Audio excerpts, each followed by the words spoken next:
Ya. Assalamualaikum warahmatullahi wabarakatuh. Perkenalkan, nama saya Rostiawan dengan NIM 251916036. Jadi hari ini saya akan menjelaskan tentang penerapan supply chain management pada PT Indofood CBP Sukses Makmur Tbk.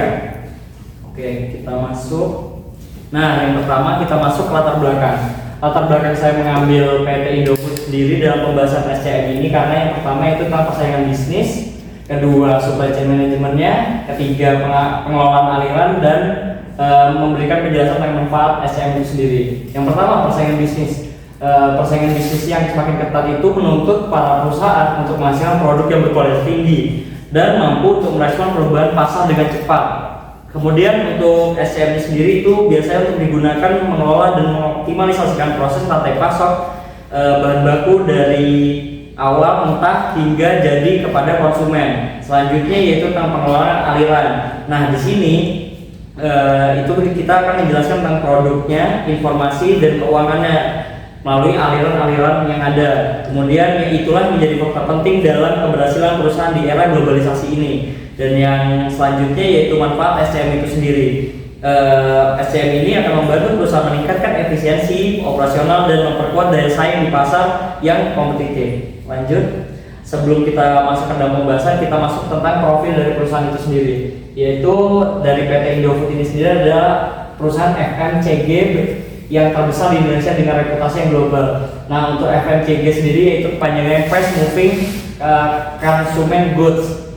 Jadi itu adalah perusahaan yang lingkupnya dekat lah dengan para konsumen ini, seperti contoh produknya ini ya, Indomie, kemudian Citato. Nah, perusahaan ini berdiri sejak tahun 1990 dan kantor pusatnya di Jakarta. Untuk jangkauan global sendiri adalah lebih dari 60 negara yang telah tersebarlah produk-produk dari PT Indofood ini dan menjadikannya salah satu perusahaan makanan terkemuka di pasar global. Lanjut, kita masuk ke pengertian SCM itu sendiri. Definisi tentang SCM ini sendiri yaitu sistem pengelolaan yang mengintegrasikan seluruh proses mulai dari pemasok, bahan baku, produksi, distribusi hingga konsumen. Nah, untuk proses-prosesnya yaitu ada 4, yaitu pertama dari pemasok yang menyediakan bahan baku, kemudian kedua itu produksi yang manufaktur yang mengolah bahan baku itu tadi, lanjut ke distribusi antara dari produksi kemudian untuk sampai ke konsumen, dan terakhir konsumen itu sendiri yang menikmati dari produk-produk yang ada. Nah, tujuannya itu yang pertama mengefisiensi operasional dengan meningkatkan efisiensinya itulah tentang perusahaan ini tadi. Kemudian pengurangan biaya yang tidak signifikan. Lanjut yaitu untuk bertujuan untuk mengatasi ketersediaan produk, memastikan produk tersedia setiap waktu. Kemudian kepuasan pelanggan. Nah, lanjut untuk peran SCM pada industri FMCG yaitu karakteristiknya biasanya perputaran produknya itu cepat, jadi mengikuti tren pasar seperti Indomie yang selalu mengikuti rasa-rasa yang sedang tren saat ini seperti Bangladesh, mie nyemek dan lain sebagainya. Kemudian volume penjualan yang tinggi, jadi mengikuti permintaan pasar yang besar. Misalnya kita ada jualan produk seperti Indomie yang lebih sering dicari pada saat bulan-bulan tertentu itu yang full cream. Nah, itu akan langsung mengikuti pasar, diperbanyaklah produksi dari susu ultra yang putih ini. Kemudian persaingan pasar yang ketat. Persaingan pasar yang ketat ini sendiri adalah saking karena banyaknya kompetitor lain, otomatis SCM ini berfungsi untuk menjadi alat bantu lah dari PT ini untuk melihat bahwa produknya ini bisa bersaing apa enggak di pasar. Kemudian industri FMCG sendiri memerlukan manajemen rantai pasok yang efektif guna menjaga kelancaran operasional. Nah, kemudian perannya itu tadi yang pertama mempercepat distribusi dari pemasok ke distributor, terus ke pabrik, dan kemudian sampai akhirnya ke konsumen itu sendiri. Kemudian mengurangi biaya logistik. Misal kita lakukan SCM ini dengan tepat, itu akan mengurangi ongkos biaya pengiriman, terus pembuatan dan sebagainya. Dan manajemen stok yang minimal. Manajemen stok yang minimal ini adalah menjaga agar tidak selalu overstock atau kekurangan. Kemudian meningkatkan pelayanan. Dari sini itu tuh PT itu bisa tahu bahwa produknya ini nyaman atau diterima atau tidak oleh konsumen yang ada di pasar. Lanjut. Nah, kita masuk ke fungsi supply chain management. Nah, fungsinya sendiri itu ada 5 ya teman-teman. Jadi yang pertama itu ada perencanaan tentang kebutuhan bahan bakunya apa, tentang produk yang ingin dibuat ini tujuannya apa, dan target segmennya seperti apa. Lanjut ke pemilihan. Pemilihan ini akan memilih dari pemasok terbaik, terus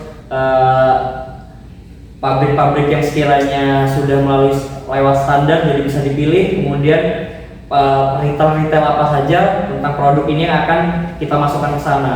Kemudian masuk ke produksi. Ini adalah yang bagian mengelola proses itu tadi agar sesuai SOP dan standar. Kemudian bagian distribusi. Distribusi ini agar tersalurkan dengan baik lah, mulai dari keluarnya produk sampai ke tangan konsumen. Kemudian persediaan. Persediaan ini sendiri berguna untuk menjaga stok itu tadi agar tidak overstock atau kekurangan. Nah, manfaatnya ini akan menekan biaya seperti tadi. Jadi ini cukup signifikan lah buat mengatur itu. Kemudian mempercepat pengiriman karena dikelola oleh satu PT, itu akan membantu administrasinya. Dan yang terakhir kepuasan pelanggan karena terdapat hal yang dijaga lah oleh para PT ini karena terjamin dari pemasoknya, pabriknya, distribusinya sampai ke konsumen itu sendiri.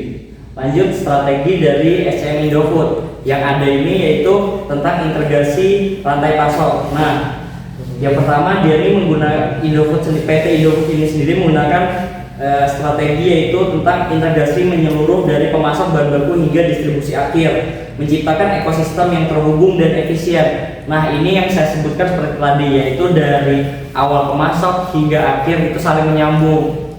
Jadi itu membantu menciptakan ekosistem yang baik. Kemudian masuk ke perencanaan berbasis permintaan. Nah, perencanaan produksi yang responsif terhadap fluktuasi permintaan pasar yang mengoptimalkan inventory. Ini seperti tentang pasar ini maunya apa, itu didengar oleh PT ini sendiri lalu dibuatkan.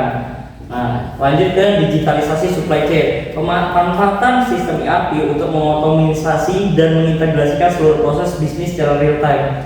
Nah, dari sini itu pemanfaatan supply chain untuk dijadikan sistem ERP untuk dilihat para petinggi-petinggi untuk memaksimalkan lah tentang segmen-segmen mana yang ingin ditonjolkan, dikurangi atau dihilangkan. Lanjut ke pengelolaan yang terintegrasi. Jadi pengelolaan terintegrasi sendiri ada pengelolaan aliran barang, informasi dan keuangan secara terintegrasi untuk mencapai efisiensi yang maksimal. Lanjut. Nah, sekarang masuk ke penerapannya. Penerapannya itu kita ambil contoh dari sini yaitu gandum. Gandumnya itu mengambil dari Bogasari, kemudian minyak dari Salim Ipomas, kemudian bumbu melalui supplier dan petani lokal yang ada. Nah, distribusinya itu disalurkan oleh jaringan-jaringan yang luas hingga mencapai toko dan konsumen. Nah, ini sendiri kita bisa lihat lah tentang bagaimana alurnya bisa mulus seperti itu. Nah, jadi ini ada 4 poin penting yaitu pemasok, produksi, distribusi, dan konsumen. Ini adalah contoh produk-produk yang ada. Lanjut ke tantangannya. Tantangannya itu tentang kompleksitas distribusi, varian produk yang terlalu banyak, perubahan permintaan yang sangat cepat, dan kemudian koordinasi antar pihak yang melibatkan banyak stakeholder. Nah, solusinya apa? Solusinya yaitu kita menerapkan sistem informasi yang canggih dengan koordinasi yang baik agar seluruh pihak dan rantai pasok itu memastikan kelancaran operasional. Nah, kesimpulannya supply chain management ini berperan penting untuk